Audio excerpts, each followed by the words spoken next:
Welcome to WOW, the Woman of the Week podcast series by Pharma Voice. This episode was made possible by a generous sponsorship from WCG. For more information, visit wcgclinical.com.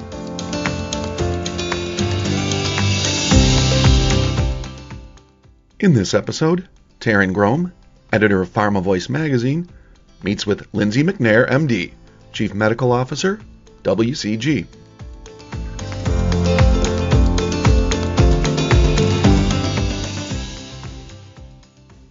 Dr. McNair, welcome to the Pharma Voice WOW podcast program. Thank you for inviting me. It's our pleasure. Lindsay, you are the Chief Medical Officer of WCG and an adjunct associate professor at the Boston University School of Public Health. You are a busy lady. How do you balance it all? Well, I think sometimes better than others. I think probably struggling with the same work-life balance issues that a lot of people struggle with.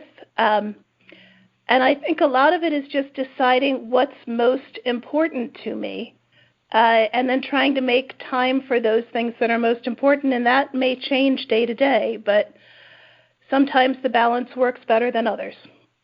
I think that's a very honest answer because you can have it all. It's just you might not be able to do it all, right? Well, and you may not be able to have it all exactly at the same time. I think that those of us who are, in an executive role, who have family, who have friends, who have demanding jobs, struggle with this quite a bit. So thank you for your really transparent answer there. As part of your role at WCG, you are charged with developing strategic partnerships with pharma biotech companies for comprehensive ethical and clinical services. You also oversee a group that provides consultation on HRPP, assessment and transformation, ethical trial design, protocol development, data request review, and data transparency guidance, and the development of ethical clinical research policy and practices. Talk to me about your role and where you see some of the biggest opportunities and challenges in terms of the clinical trial process, in terms of clinical services. Sure. So, what you described is kind of a lot of fancy words, but mostly what I do and what I'm privileged to do is to be able to work with the companies and the clinical sites that are sponsoring clinical trials, conducting clinical trials, working on clinical research, and working on the developments of new therapies. And really what I see my role is to try and facilitate the conduct of that research so that it can be done efficiently and effectively, but also with real scientific rigor and in a truly ethical way. And what I find is that pretty much everybody working in the research enterprise, the biopharma companies, the investigators, certainly the participants of research studies, all want to do kind of the best, most ethical job that they can.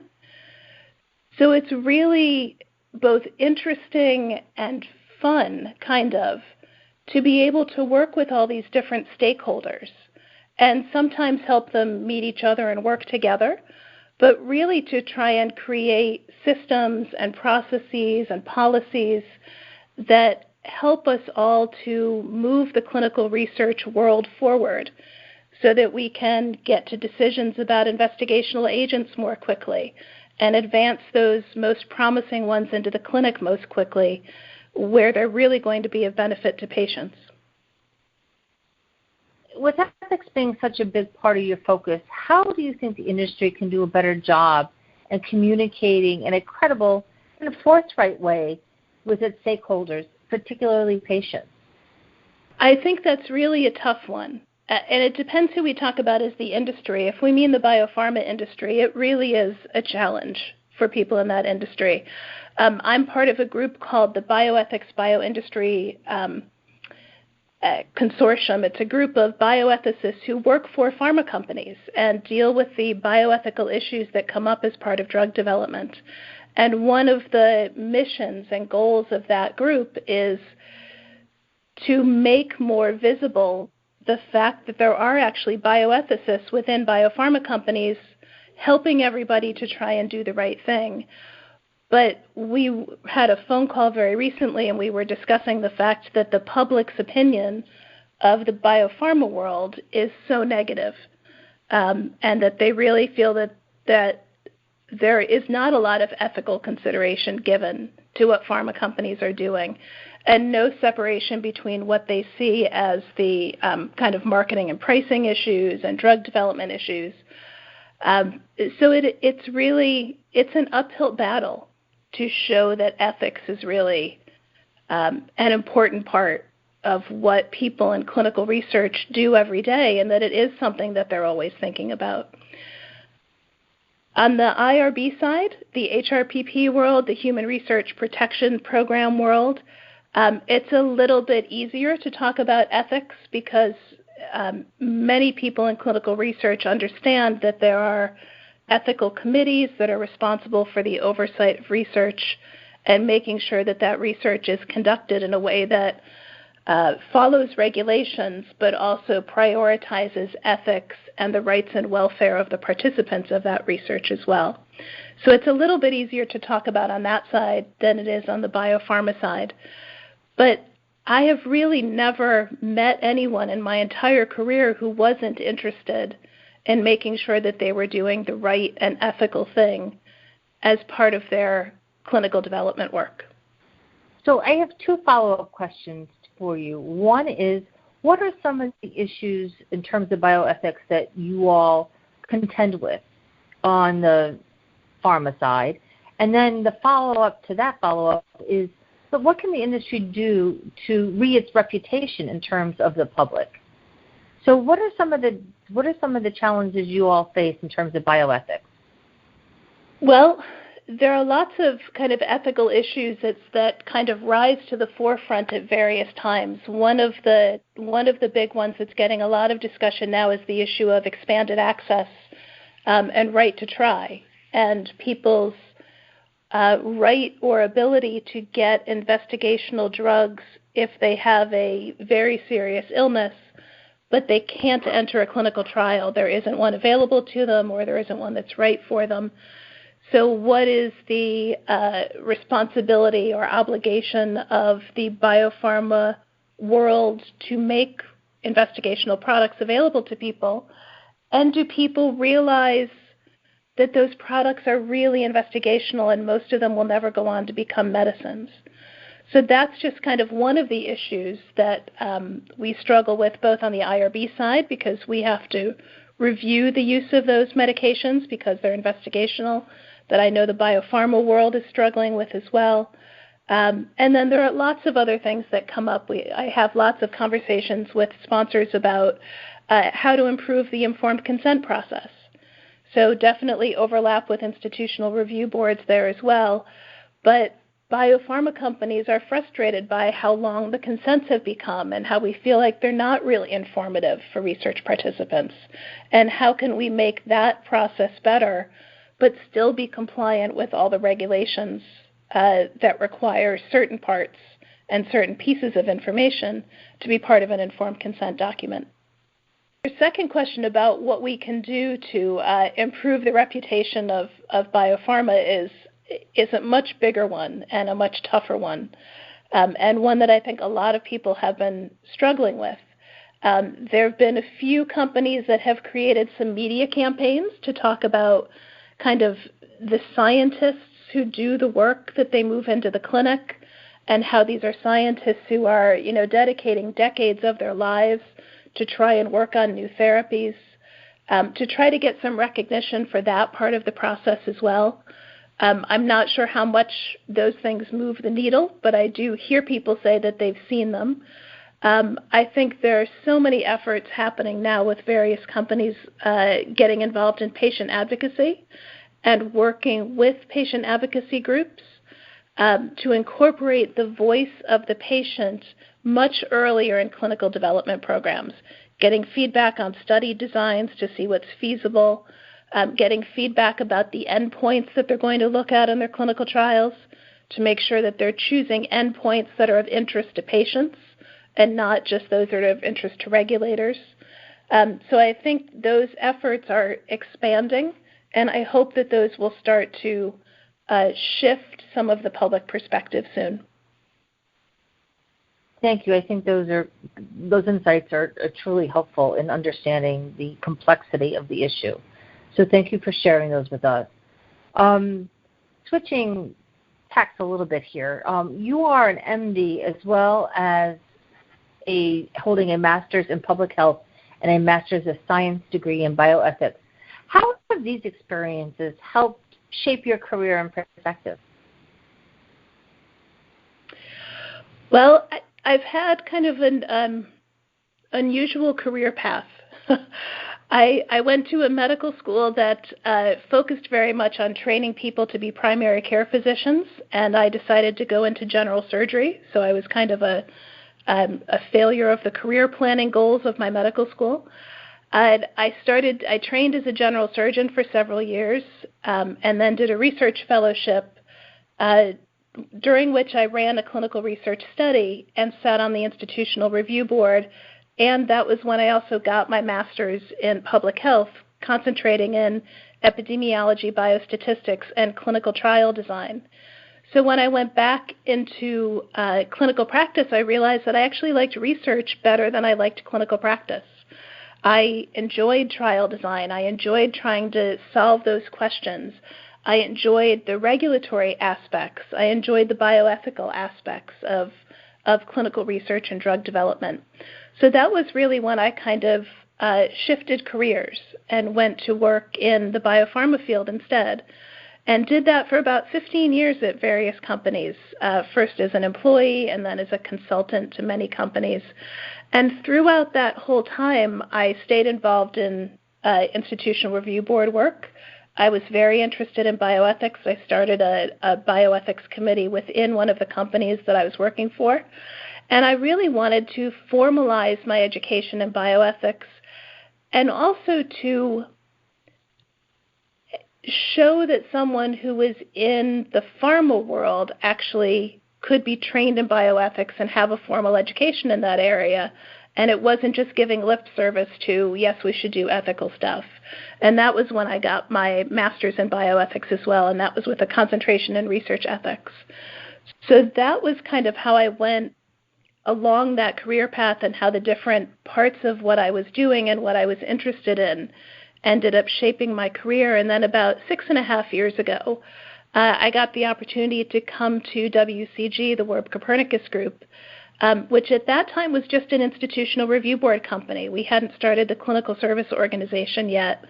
And it gave me a chance to combine the drug development background, the bioethics background, the clinical trial background, and to really have a role in helping to advance drug development and clinical research in a different way. And people sometimes ask me if I miss practicing medicine or if I regret that I don't practice medicine anymore. And what I usually say is I actually still consider myself practicing medicine in a way. I'm actually still licensed to practice, although I don't see patients, but I just practice on a very different scale than I used to. I'm thinking about study populations and patient populations and therapeutic areas and remedies for therapeutic areas in a very different way, but I still think of this very much as being involved in the practice of medicine. I think that's a really neat way to look at it, because instead of seeing patients one-on-one, you're seeing patients in the thousands. So you can really affect change that can benefit potentially hundreds of thousands of patients. That's kind of how I like to think of it. I've often said that, when I first at Vertex and then as a consultant, I worked on some of the first drugs that were approved as direct-acting antivirals for hepatitis C. So when I started working in hepatitis C, cure rates were 25 to 40% with a year-long therapy that was absolutely terrible to tolerate. People dropped out of therapy all the time. When the drugs that I worked on now have 99% cure rates for all different types of hepatitis C, 12 weeks of therapy, 1 pill a day. It's entirely changed that field. It's changed liver transplants. because now infected organs can be used for a liver transplant and the infection resolved. It's changed so much, and I often say that one of the things I am most proud of in my entire career is the work that I did on those drugs and the effect that that has had basically on public health.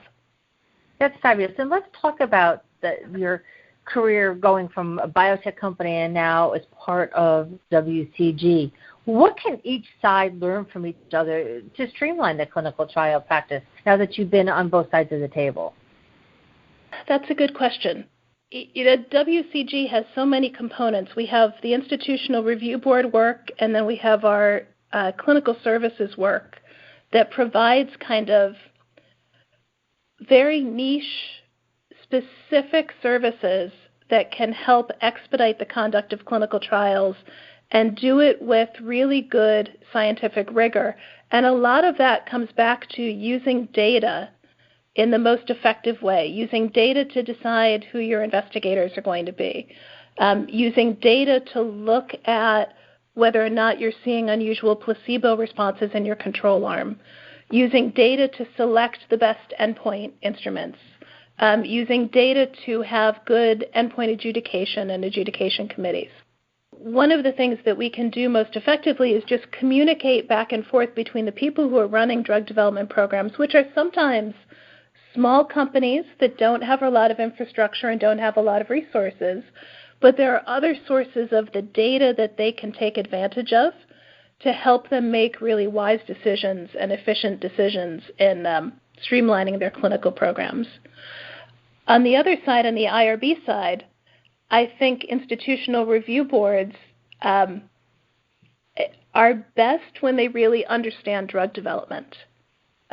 Many institutional review boards really grew up in a very academic environment and still think of biopharma as kind of the bad guys. And I think that we really have moved away from that. We have lots of people who communicate directly with the sponsors of our studies. And I think the more the IRBs understand about drug development and drug development goals and why sponsors write protocols in a specific way, I think that that will help everybody to have oversight of the studies that is effective and rigorous, but also doesn't create unnecessary roadblocks to moving studies forward. Fantastic. I think you're right on both sides. I think that there is better communication, better understanding is all wonderful to move that clinical trial process forward, to make it easier for patients, to make it safer for patients, etc. Over the years, you've obviously seen the evolution of how research is conducted, particularly the concept of phases of research that came into being decades ago. But so much has changed in medical practice, technology, the therapeutic interventions that are being developed, and the diseases themselves that are being studied. Some say that the phase 1, 2, 3 paradigm is perhaps outdated, with products being approved by the FDA based on the conduct of a single phase 1 study. From your perspective, what does this mean in terms of drug development and also from an ethical perspective? Can we get to, a one-phase study? Well, we already have, certainly in some cases. I mean, Keytruda's pembrolizumab's initial approval was off of what was technically a phase 1 study, although it was a phase 1 study with hundreds of people in it. But it was the initial study that started out looking at safety and then just kept adding cohorts to the study as the study continued, all under one protocol, until there was enough data in a specific population to support an approval. And so I think, especially in oncology, we are really seeing that phase 1, 2, 3 concept really kind of being left behind. We have basket protocols and umbrella protocols and master protocol designs, platform studies that look at multiple study questions within the context of one protocol. We see lots of sponsors doing staged phase 1, phase 2 studies, and part of that is just because of the operational challenges of conducting research. If you can start a study and then answer some of your questions, amend the protocol, continue the study.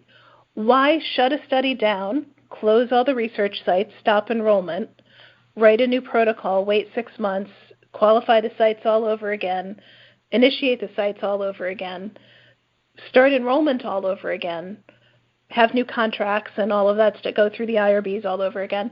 Why not just do that in one whole smooth protocol rather than having that shutdown and startup time in between each phase of your research, and make it much more efficient to get to the next answer that will either propel that drug toward the clinic or stop development on that drug and put those resources towards something that's more promising.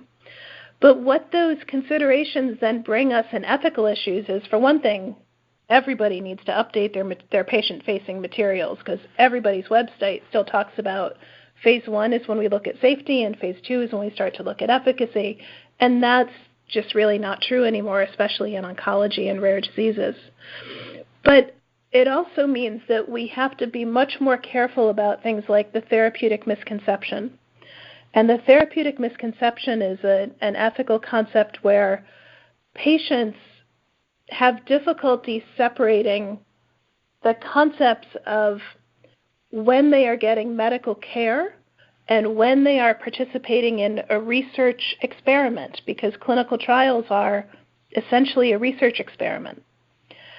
And so it's really important. We don't want to take away people's hope that a therapy might work for them, especially if they have no other treatment options.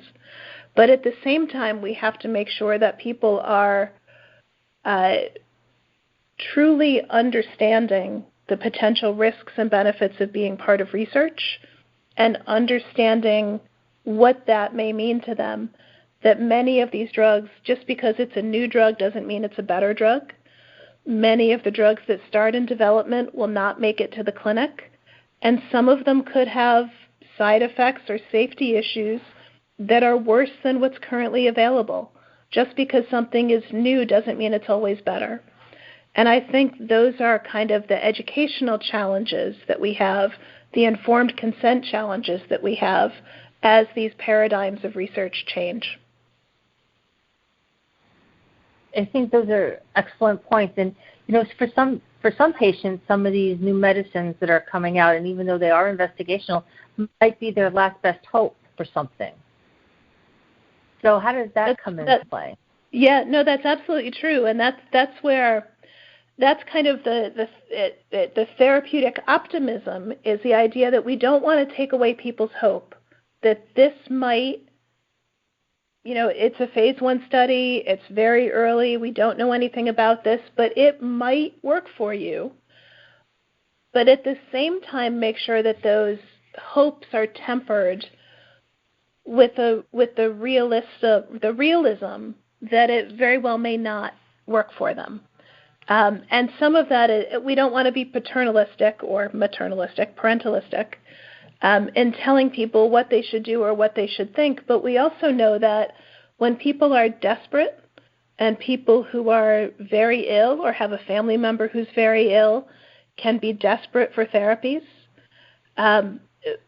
we have to make sure that what they're presented with are options that are good for them. I've had patients say to me, I don't care, I'll sign anything, I don't care what the informed consent says, this is the drug that's going to save me, I know it will, I just need to get it. I don't care, I'll sign whatever you want. And it's so difficult. It's gut-wrenching because you know that they really don't have any other options. There are no other therapies. They may have tried other therapies that have already failed. But at the same time, when someone says, I know this is the one that's going to save me, it's a really difficult conversation. Your training as a physician has to come in handy at that point to be able to be empathetic, but yet also very clinical in having that conversation. Because, as you well know, it may not be the cure-all that they think it is. To temper that hope without, extinguishing it, but to give them the options, those are very tough conversations to have. And that's really the challenge. You talked a little bit about basket studies and platform studies. What are some of the biggest clinical research trends you're tracking right now? Or do two of those count among them? I think some of the biggest trends that we're tracking right now, I would say there are probably two. One is that we see more and more protocols of kind of non-traditional designs. Some of them are the master protocols, the umbrella protocols, the basket, the platform. Some of them are just creative, new, don't really have a name study designs. Some of them are oncology studies that start with small cohorts and then are designed to expand as they start to see signals of efficacy. So we're seeing more and more creativity and innovation in the designs of studies. I would say the other big trend that we're seeing is really, and I hate to call it a trend because I hope it's not going to be a trend that then goes away, but a movement toward this as the accepted new normal, is the involvement of patients and patient advocates in the drug development process. Getting people involved very early, not just having them look at a finished protocol or look at a finished consent, but talking with patients and patient groups very early to say, this is what we think we're going to study for the outcome. You know, what's important to you? What would make the biggest difference in the quality of life for you? This is what we're thinking about for a study visit schedule. Does this seem feasible to you? Is this something you would be able to do or be willing to do? Is this way too many times coming into the clinic? What are the things that we haven't thought about that impact you as someone who knows the disease and the disease process much better than we do? And I think that's really the other big thing that we're seeing quite a bit. I think it's interesting to hear the words innovation and out-of-the-box thinking, not in a negative way about in terms of clinical protocol design, because they've been designed for so long the same way. So creativity in this instance is really a good thing. It's a good thing, and it's also, you know, biopharma tends to be a very risk-averse field. Everyone wants to be compliant with the regulators, and sometimes, you know, in multinational programs, there are lots of regulators to consider. So kind of the safest way to do that is to do what you've done before that you know is accepted, rather than to try and step out of the box and say, we're going to do this an entirely different way. And so it's tricky, and it has been, you know, slow. There's slow adoption of some of these things. I've told people I'm old enough in clinical research to remember years ago when we went from paper case report forms to electronic case report forms, and that the data management teams at the company that I was at then fought like anything to not have to be the group that piloted the electronic case report form in their study. Everyone wanted to stick to the paper because the paper was comfortable. They knew how to use the paper. It was a yellow page and a pink page and a white page, and they knew what to do with each one, and everybody was used to doing that. Nobody wanted to be the first to pilot the electronic case report form. And now there's still paper used more than you would think, but now the electronic case report forms are standard. But it was a hard sell to get people who are comfortable with the way they were doing things to make that switch. Change is hard. But when we look at the new science that's coming out, it almost demands new ways of thinking. I think that's absolutely true. Yeah, it really does. When we look at some of the therapies for rare diseases, you know, we can say, well, you should never do your first in human study in children. You should always give drugs to adults first and get data, and then you can move into children, and that's been our paradigm for a long time. Well, if you have a rare genetic disease that affects very young children who don't live to be adults, then that doesn't make any sense, because you'll get safety data in the adult population who will never get the drug that doesn't transfer to the children. Exactly. So we have to think about first in human studies in newborn babies. That may be something that we have to think about now. So as you said, change is hard, but the new therapeutic areas, the new therapeutic innovations are going to force us in those directions. Absolutely. And again, it goes back to that empathy and to be a parent of a child with a rare disease who might not live past the age of 4, and then there could be something that could potentially help them, but they're blocked from that treatment because of an outdated guideline or regulation. This is why those parents are warriors, right? Yes, and often it's not guidelines or regulations, but it's just, quote, I'm making air quotes, the way we've always done things. Sure. You are one of a handful of women chief medical officers, and as such, you really are truly a role model to many women. What does this mean to you? How does that shape who you are and how you communicate with others? Well, that's an interesting question. I think, when I was a surgical resident, there were not very many female surgical residents. And I remember I was in the emergency room and I, picked up the next chart on the pile, went into the room where the patient was and introduced myself. And the patient said, "Oh, no, sorry. I don't want a woman doctor. I'll wait for the male doctor."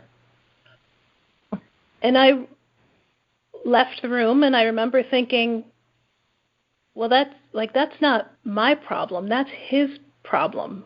It's not my problem. And the nurse said to me, "Well, why are you out here so fast?" And I said, "Well, because he doesn't want to see me. He wants a male doctor." And she said, "Oh, no. And she took the chart and walked me back in the room and basically told him that this is what he was getting and he could like it or he could leave. And so I was his doctor and we got along fine. But I think, being in an executive role as a woman is actually, I can speak out about things that other people may not be able to speak out about because I am a little more protected almost. So I can say we really need to have more women on our board of directors. And there may be younger women in our company who are thinking the same thing but can't say that to the CEO. And I'll say it to the CEO because I can get away with it. I'll say that. That's my role. I've gotten to this level, and one of the things I'm going to use it for is being outspoken about the fact that we need more women on boards of directors. We need women in leadership roles. We need diversity on boards of directors and diversity in leadership roles. And if I can use my position and the protection that comes with being in an executive position to say that, I will definitely do that. But I also feel like I have a responsibility to act as a mentor to younger women within this company, within this industry, wherever it is. I get a fair number of calls from women who are practicing medicine but are unhappy, and who get connected to me by various people, and they reach out to me and say, "I hear that you left medical practice and you're happy. Can I talk to you?" And so I end up talking to a lot of people who are thinking about leaving clinical medicine for other careers.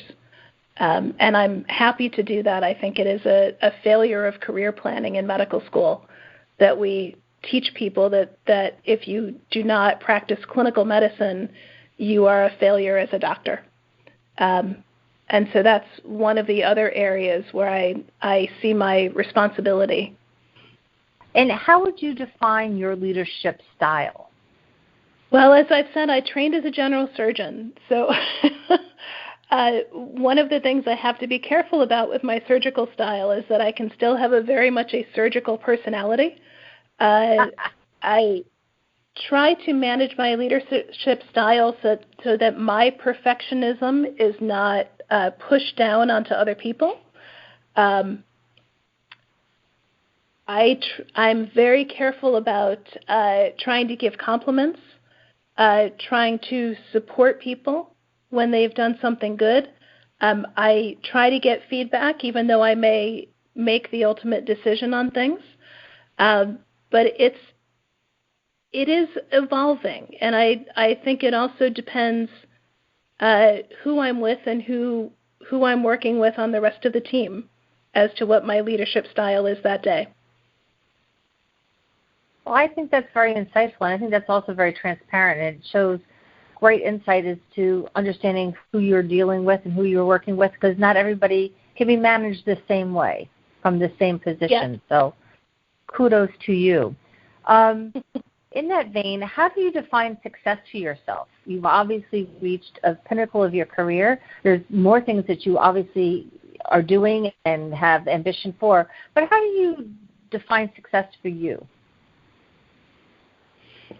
Oh, that's an interesting question. I don't know that I've ever specifically tried to define it.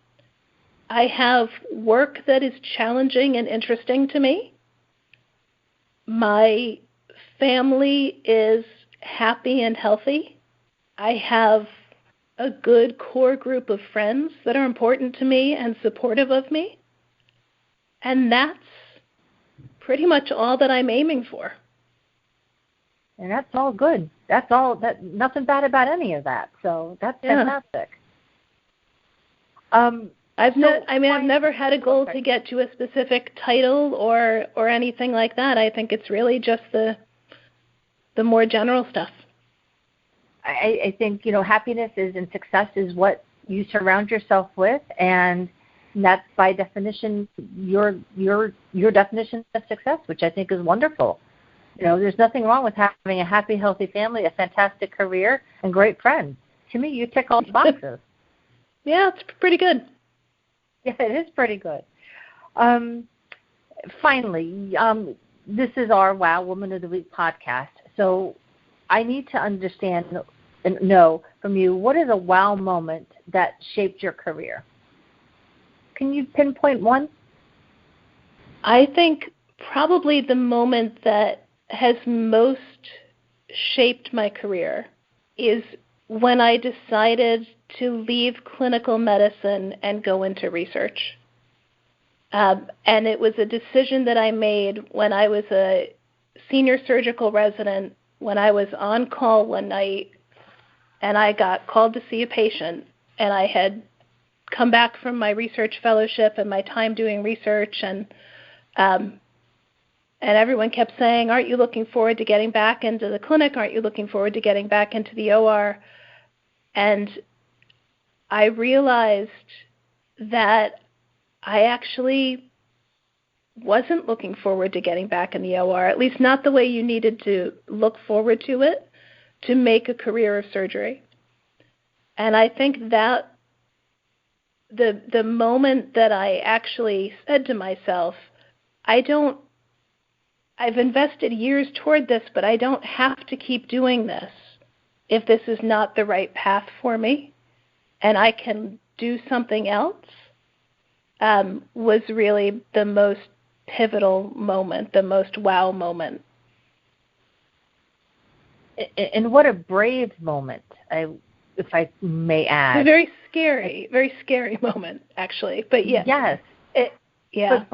But brave to be able to synthesize that and say, no, despite all that I've given to this and all that could be ahead for me, to understand oneself, to say, no, this is not going to make me happy. Yep. That's incredibly brave. Not everybody would have taken that step. Well, thank you. I can't tell you how much I've enjoyed our conversation. Thank you so much. I really do feel the empathetic nature that you have when you talk about patients and you talk about having those difficult conversations, especially for those who are at a last resort for a therapy. It is heart-wrenching. And being able to have those conversations in a way that is thoughtful yet clinical, you're continuing to do. Well, thank you very much. I consider myself very privileged to be able to do what I do, but it is something that I enjoy as well. So thank you for speaking with me today. It's our pleasure, and thanks for being part of our WOW podcast program. Thank you. Thank you for listening to this episode of WOW, the Woman of the Week podcast series. And thanks again to WCG for sponsoring this episode. For more information, visit wcgclinical.com. And don't forget to check out our other episodes at pharmavoice.com/wow. This 2020 program is copyrighted by PharmaLinks LLC.